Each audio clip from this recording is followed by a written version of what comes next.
Tuesday. Okay, we're good. Welcome back Hello, to everybody. The third video the we third filmed today? video in the past half hour. We're on roll today. Okay, you can introduce this one. Alright, so today we are doing, for our third video, if you follow us or watch our videos or have seen our videos, we did a stages of writing 2 years ago? 2 years ago, because I was Not still 2 years blonde. ago, only a year and a half. Oh, a year and a half. Because I was blonde. Oh, yeah, I remember that. We did a stages of writing video, because this one had just finished her book. And oh, yes, that was a day. And so we thought today we do some actual helpful writing tips. Not that the other video wasn't helpful, because that's exactly what you said, though. You're like, some helpful writing tips?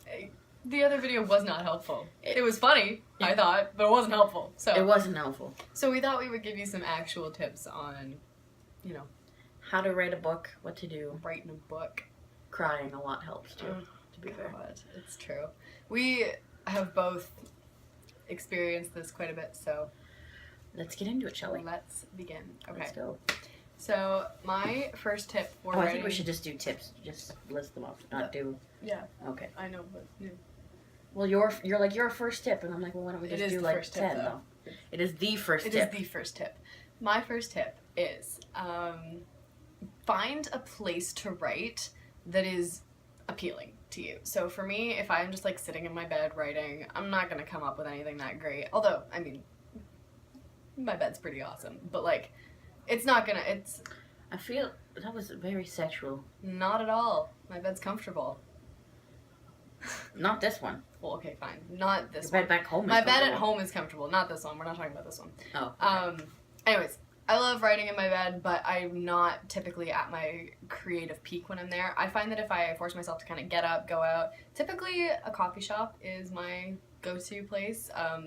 Get some caffeine in ya. We did a lot of writing at Panera. We did a ton of writing at Panera with like giant things of coffee beside us. And So, Buster Lemonades. oh my god. So yeah, find an environment that makes you feel a little bit more creative. That is a big rule for me.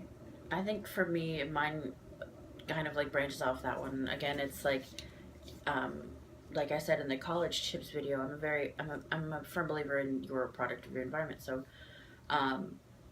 I don't like to leave the house ever.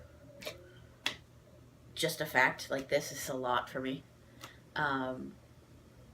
So, if you find a spot in your apartment or house or whatever that's not necessarily your bed, because yeah, I agree, I don't get any writing done when I'm just laying in bed. Because then you'll just end up going on Netflix. Oh no, and I just sleeping. end up taking a nap. And Yeah. sleeping, yeah. For me, I like to sit either on my couch with my cat at my feet or on my kitchen table with my cat on the table. For me, I like being in my own space where nobody else can bother me. Mm-hmm. So, like, yeah, I make my own coffee and I just sit. Coffee will be an overarching theme. Oh yeah, in this absolutely. video. Okay, my second tip. I love like having kind of music that corresponds with chapters. I feel like our tips are just gonna be the same, so I feel like we should just. This is not what you're thinking of. Oh, okay. I love having music that goes with chapters, but I have a very difficult time listening to music while I'm writing. So, okay. If you love having music, I would definitely recommend like listen to your music and be thinking about your story all the time if you want to. But if it's difficult for you to focus on writing while you're listening to something, just cut your losses and turn it off. It sucks, I know, but sometimes... Not even instrumental music? I mean, instrumental's okay, yeah, but I can't, if I'm listening to anything that has lyrics in it, I can't do it. So, it's just the way my brain works. It's just the way I think a lot of people's brain works. So, if that's the case for you, it sucks, but sometimes you gotta just cut the music and go for it, really. For me, I'm the opposite. I can't write without listening to music. I have a playlist on my laptop for the books that I'm working on now, which I will link in the description below because I want more people to read them. All you Walking Dead fans out there will probably, hopefully, fingers crossed, like it. So I always have like playlists that I listen to.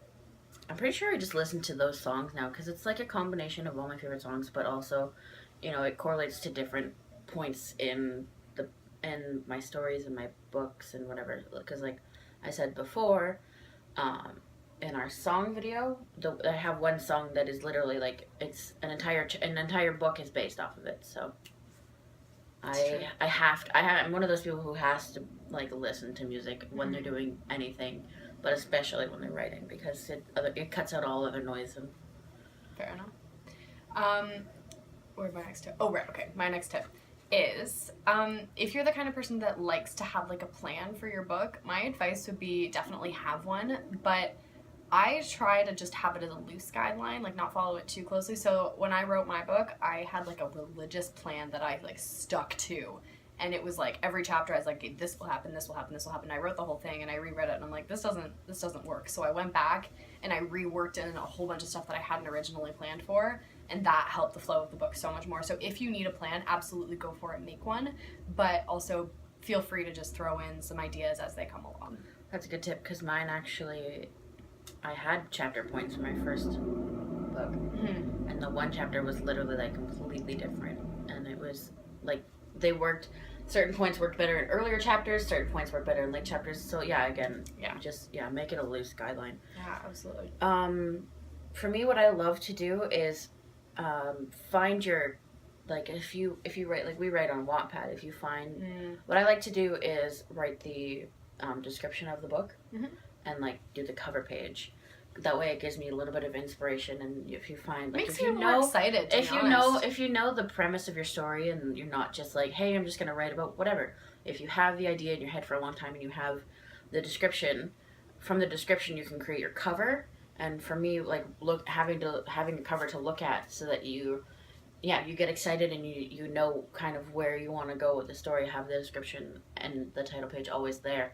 That way you can kind of work that out really well, because like I find if you write the description first, you know kind of what you want to do with the book, and you can guide it that way, which kind of falls with your point. Absolutely. So my next tip kind of falls on both ends of the spectrum. So first of all, sometimes you just need to treat writing like a chore. It sucks, but sometimes when you're trying to get something done, sometimes you just have to get up in the morning and be like, today's a writing day, I'm gonna do it. And sometimes you're like, you don't have creativity, but you just gotta push through it and then go back and edit and make it flow better. But on the other hand, if you're really busy and you are like desperately craving writing and have a ton of stuff on your mind, sit down and write for a while. Like it's not the end of the world. Just do it when you feel like it.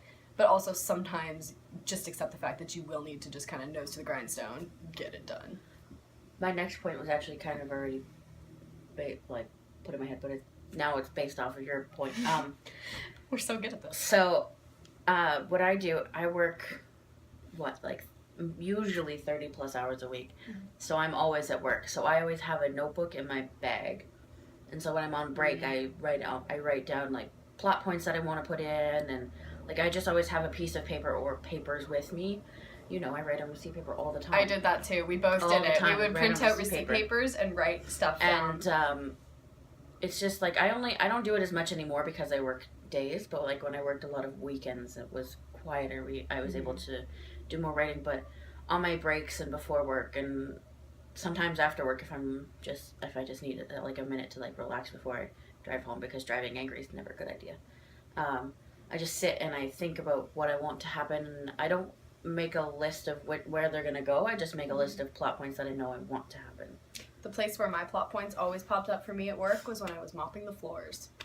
I wrote pretty much my entire book in my head while mopping the floors. Just fun fact for you there. My next tip is if you need a break from your book, that's okay. Sometimes when you're writing, you will get to the point where you're like, I've just got no creative inspiration for this book. I've got nothing. Take a break, because honestly, it's better to take a little bit longer to do something than to force yourself to do it all the time and then it not be good. That being said, I know in my last tip I said sometimes you need to force yourself to write. That I'm more talking about if you really need to get it done. But if you have a little bit more time and you can take a break, that is a good thing. Again, my next tip was pretty much the same thing. So let me go first. Yeah, God damn it. I was writing a novel. It was called Keep an Eye on Me, and then it was called Alive. And if you follow me on Wattpad, then you know what I'm talking about. But for me, like I was working on it, I loved it, I loved the ideas I had. You know, for me, then the process became a little bit difficult because I had inspiration. I'd written the first 3 or 4 chapters. Yeah. And then I was writing beginning to end, then I was writing end to beginning, and I couldn't get the middle pieces to fit together. And then I realized the reason I couldn't get that done is because I didn't like what I was writing. So I threw out the whole project and had to start again, because sometimes that happens. It does. And it sucks. You can keep parts of it if you know that you want those for sure in your book, but sometimes you have to just be like, okay, fuck it, I have to get rid of this whole project. No matter how long you spent on it. I spent, a year on it before I got rid of it? Well, this is my story going off of that. This isn't a tip, this is just a little story. The book that I finished, I had written a full book about the subject beforehand. It was like almost 200 pages long. I had written it for 2 or 3 years and finished it, reread it, was like, this is crap, and started over and wrote my book. And now I love it. Like, I'm really proud of it. Everybody that reads it says it's like enjoys it. So sometimes you need to do it. But I think that also comes from another tip that I was going to put out there that I want to keep before you do it. Go ahead. We're not doing it too rigid. Crap, no, I lost it. Oh, yeah. Your writing style will change. Oh, yeah. Like, if you go back and read you don't really have any other works on your page, do you? Not on my page, but on my computer I do. But, like, on my Wattpad page, like, I was reading, like, so many people love this Denzi fanfiction, like, NCSLA that I wrote. And I'm, like, I'm reading it, and I read it every once in a while because I know there's still errors in it, so I go back and I edit it. And I'm just like, how is this good? How are so many people liking this? Because it sucks. Your writing style will change. It will. You will look at your previous projects and be like, what the hell is this? This is they garbage. will make you laugh. And like they make you a better writer. Absolutely. When I was a kid, I wrote a book about these people finding the lost city of Atlantis. It was like a 12-year-old. Just took a deep sea diving course and dove down to Atlantis, no problem. So sometimes you look back at your work and you're like, what was I thinking? But it makes you laugh. And it was good practice because I wrote a book, right? It was good practice for... Also, you said they were 12-year-olds? Okay, they were 14. When we were 14, we made a play that we went to ancient China. That is true. But we didn't actually go to ancient China. I'm just saying. We went to the Bermuda Triangle, fell through the Bermuda Triangle to ancient China. That's another story we should talk about. We should talk about our drama plays. We probably should. We should. All right. All right. So this video is like 12 minutes long, so we're going to go do that. I think we're done, yeah. Bye. Bye.